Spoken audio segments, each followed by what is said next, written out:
Now, I can look at that and I can see how I would design a policy as a scientist. I can show it to children, I can show it to society at large, and they will see that we need some change. And actually we can probably show it to ministers, and ministers will accept that looking at these predictions, which have quite low degrees of uncertainty, that we need change. But who do ministers look to? And I think that if you look at the financial market, and the financial market is all-powerful, and we've heard various things about the financial market throughout this conference, and one statement I was struck by was that the market is not moral. So what does the market do with the evidence that we have produced at great cost, that's been peer-reviewed, and that's got a very high level of confidence? The market looks at that and sees, there's an area of permafrost being thawed out. That would be a good place to start buying up land for new crop production. So you think about where your commodity markets might go to. You look at who's got water and who hasn't got water, and that might be the basis of investment. Now, if we need governance, I think we need to use our scientific evidence as the basis of strong policy, the design and implementation of policy, but we need to focus it where it will make a difference. But don't you put your finger there on one of the fundamental dichotomies, which is that policy is very strongly value-laden, and the scientific evidence is, the policy must necessarily be strongly value-laden. It reflects who we are and what we think about things, not just the facts of the world. So how would you then bridge that gap? Because it almost sounded like you were saying that if you get the facts right, the policy will follow. Well, it's not if you get the facts right, the facts just are. Although, science is all about uncertainty, I'm happy to say that, but what we do is reduce uncertainty.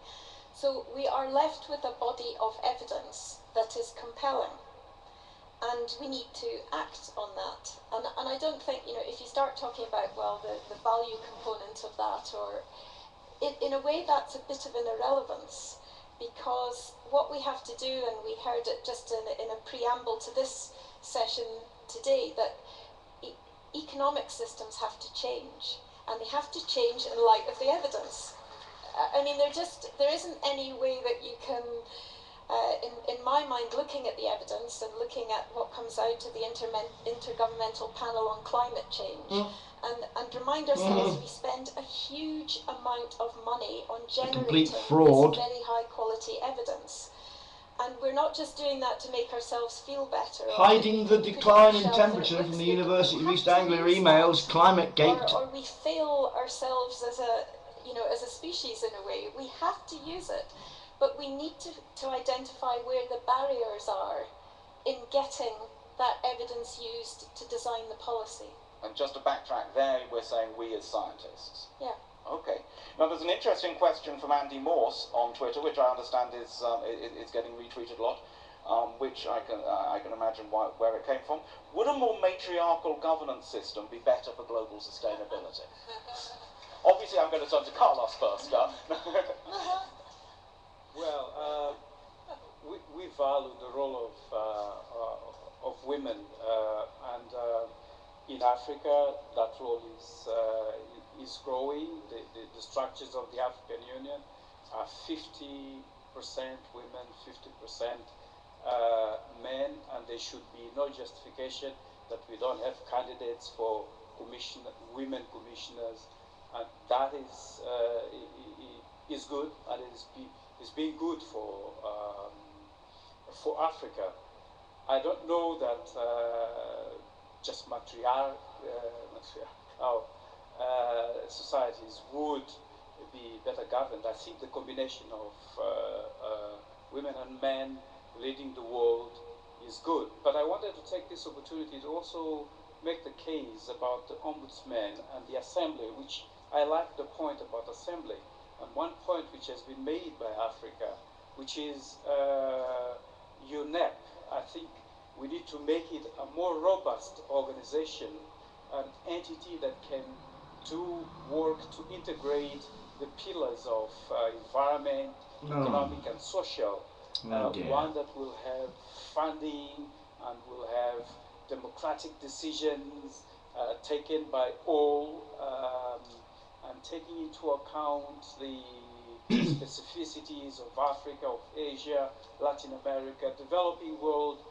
Africa can actually become a place where you develop green economy, but you need to enable Africans to do that. They don't possess the knowledge, they don't possess the technological capacities, but they are at the initial stages of modes of consumption, industrialization.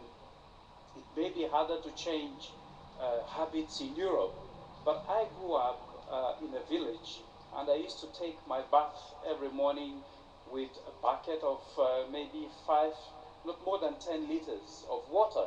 And I can go back to that practice without much difficulty. I'm not sure I can convince you to do that because you have never done it. I think we have a window of opportunity, but we need to enable Africa to do that. Help Africa to build capacities, human capacity, knowledge, and all these. And the structures of governance should take that into account. Julia, would you like to talk about the matriarchy? Just for a moment, and that is, I think, I don't like either matriarchy or patriarchy, if that's the male version of that, but how about making sure that, again, these voices are participating in an equal manner, make sure that the doors are open to women as well as men, and together I think we can have a much better governance system. I'd like to say another word, if I may, just to follow up on the strengthening of the so-called, the environmental so-called pillar. First of all, I think we've got to stop talking about pillars. Pillars don't move, they can't touch each other. I think one of the things that is clear in this conference as elsewhere is that we're talking about breaking down the silos and more integration, a more systemic approach to the complexity, the pressures that we're facing. So, indeed, the environmental strand of the sustainability challenge that we've set for ourselves and that journey that we're on should be stronger, and it should absolutely be in close touch with the other strands of sustainable development. If possible, in the same room. That's a dream about an architecture that I've got, but at least in close touch. And please, let's not talk about pillars. They don't move. I think they're just stuck in their own silos. Well, I'm not going to say anything about patriarchy and pillars. And, okay. I am, however, going to turn over the question to Zev Trachtenberg, who's at the University of Oklahoma, or possibly at Queen's University of Belfast, which is goes to the heart of some of these issues about where governance rubs up against politics and against the actual exercise of power. Which is, he asks, can there be governance without compulsion? Can governance be purely voluntary? What level of compulsion is necessary in governance for global sustainability? I think I'll go to Maria with that. Yes, there can be governance without compulsion. That is actually at the core of it. But what does that really mean, and what is compulsion? Can there be governance without regulation? I don't think so. We need to regulate societies politically, economically, socially. We self-regulate even ourselves. Regulation is at the core of our planet. It's a system that has all these regulatory mechanisms, and what we're trying to do in society, in a sense, is mimic, is copy some of these mechanisms. But at the core of good governance or effective governance is responsibility. And I think when we think about how to go forward with governance, we have to think about who takes responsibility. And that is where your we is absolutely critical. Who is the we and at what levels? And the we is different at different levels. It's different in different conferences or in different gatherings. But how do we take responsibility as citizens, as individuals, as universities, as countries even? And that is where this perceived compulsion or perceived regulation comes in. We regulate everything that we do. And just the threat, the ability, because the flip side of regulation is that your grievance can actually be taken care of. Because if we have a mechanism at the international level where we can go with a grievance, whether it's about pollution, whether it is about the use of a natural resource, then that threat of regulation, that possibility to adjudicate, will actually give us rights, not only responsibilities but rights. And rights and responsibilities come together, and to me that is the core of governance. But that brings us back to the key question. I'll go on to Anne with this then. The key question about what we mean by we, what I mean by we. It's fairly easy to define local we's. Yeah. There's been a great historical project of defining we on the basis of class solidarity. There's been a very successful political and geopolitical project of defining we on the basis of nation. How do you even begin to start defining we on the basis of the globe? How do you begin to form from those local, national, regional polities? How do you start producing the sort of we that can actually provide those mechanisms of redress that Maria was talking about? So I'm not sure if that actually led to what you wanted to say, Anne, but that's what I'd ask you to now address. Okay, so I'll try and marry the two then. I was struck, Julie, you said something there about we regulate everything we do, and I don't think we do regulate everything that we do. So at the extreme end of poverty, there's little regulation there about what happens, and at the extreme levels of wealth, there is very little regulation about how that's accumulated. And just something that struck me yesterday, and these were someone else's observations, not mine, was that if you look at the Millennium Development Goals, they're all focused on poverty. There are none of those focused on wealth. That's a very odd thing indeed, and I don't quite understand that. Because it's we live in a closed system, and so if you look at the science of a closed system, it's not entirely closed. We have solar energy and gravity are the two things that are not closed. Everything else is limited, and therefore we have to have a governance, and I'm nervous about saying we now, but I'm not sure we're not being a little bit precious about this we thing, because you probably understand what I mean. But in governance, looking towards Rio Plus 20, surely there has to be an agreement there around governance of what we go back with, and we in terms of the people at Rio Plus 20. How do they go back to their countries, their nations, and how do they think about implementing a governance system that will lead us to sustainability on the planet? Because that's the goal that I think everyone has in mind. But I think that we need to focus our attention using the evidence, not just on what is the status quo. The status quo won't work, and I think we need to keep reminding ourselves of that, because we carry on day to day. Every one of you, I guess, in this hall will carry on today as you did yesterday, and you'll do the same thing tomorrow. You're not changing because you think, actually, I better start changing now, and it's urgent because there's going to be a big problem sooner than I think. So you're not regulating yourselves. You're just waiting for someone else to do it. But I think that probably there is the will. I think people are now understanding that the reasons are very compelling. And so we need to give a lot of support to what happens in Rio Plus 20, and we should have high expectation for it. Because I'm concerned that people are looking at Rio Plus 20 and thinking, nothing much is going to happen. If you have low expectation like that, any tiny little thing will seem good. But a tiny little thing isn't enough. That's a very interesting question for we, the people in the hall. Could I see a show of hands of people who genuinely feel they have high expectations of Rio Plus 20? Okay, I wouldn't say that was a strong majority. I would say, keep your hands up. okay, high expectations are there, but I would say they are probably in a relatively small minority. Does anyone disagree with my judgment? Because my eyes aren't great. So one of the problems here is something that Bob Watson was talking about yesterday in a session on converging megatrends, or possibly contenting megaverges. It was a very good session.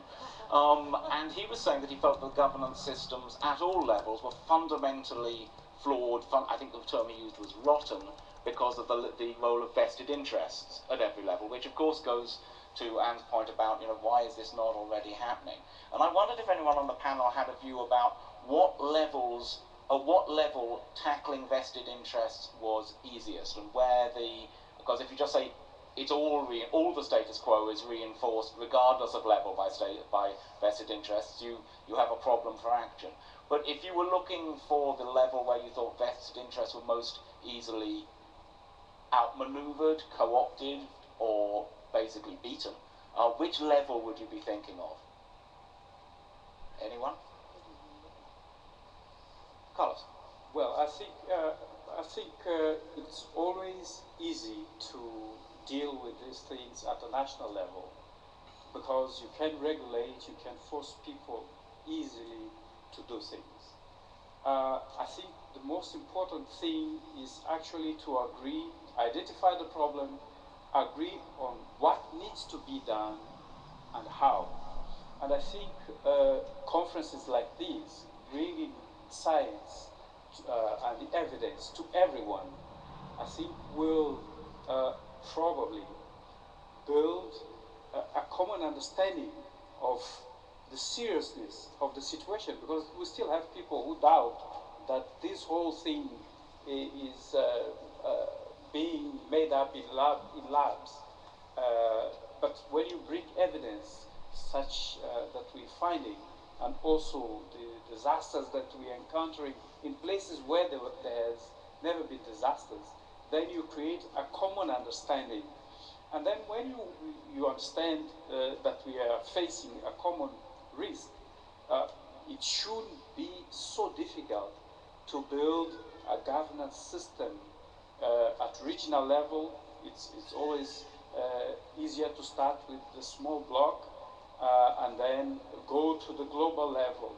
But now we are pressed for time. We don't have time to wait to start these. We need to put in place structures that can actually keep the linkages of the national, the regional, the sub-regional, the continental, and the global ones. And I think the United Nations, no matter what people say, is one forum, the universal forum, where we can build this. And if you look at where we were 30 to 50 years ago and where we are today, I think the UN has played much greater role than we give credit to it. We look at its failings, but I think we can get more. It's a case for multilateralism. I think we need to do more, and I would urge scientists to really try and help build that case in that direction. Julia, I think you wanted to... Just one word that I think I'd like to add to your design, your architecture, by starting really at the local, at the community level, even at the family level. And then let's build up to the architecture that you've designed.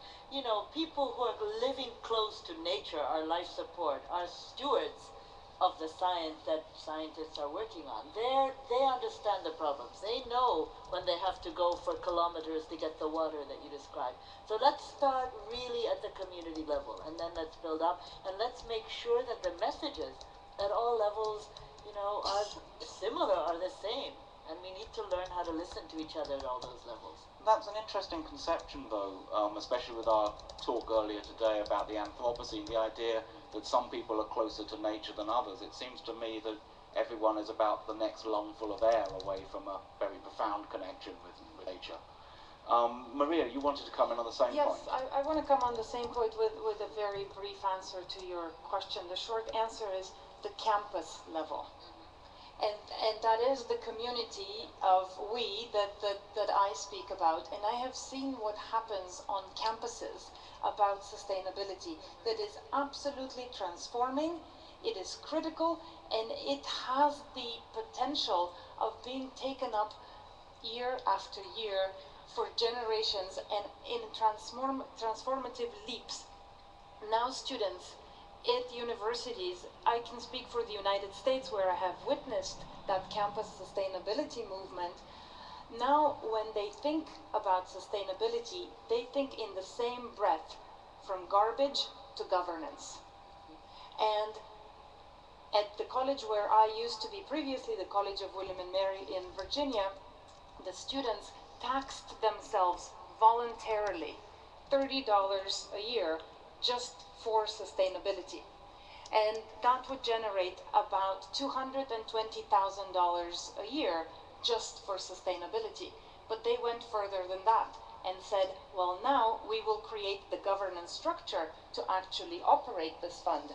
Part of it will be for research, part of it will be for operational projects, and part of it will be invested in an endowment. And then the business school students invested that endowment. And in the direst of crises in the United States, that was the only investment the university had made that actually was profitable, because it was in sustainability companies.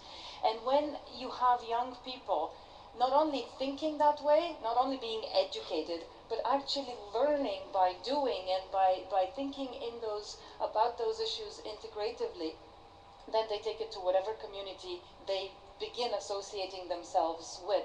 They come from different communities, but also in their lives, they go to different communities. That's a wonderful perspective. It fits nicely also with a question we've just had our text from Sequela at the University of Botswana, pointing out that Richard Norgaard on this stage before us was talking about the stress to the system created by what he called excessive consumerism, which of course probably speaks to a more atomized, less community-oriented vision of society. What is the governance solution to the problem as he defined it in terms of consumerism? Anne? Well, I think there is a role for governments, there's a role for regulation, because what regulation could do in terms of excessive consumerism is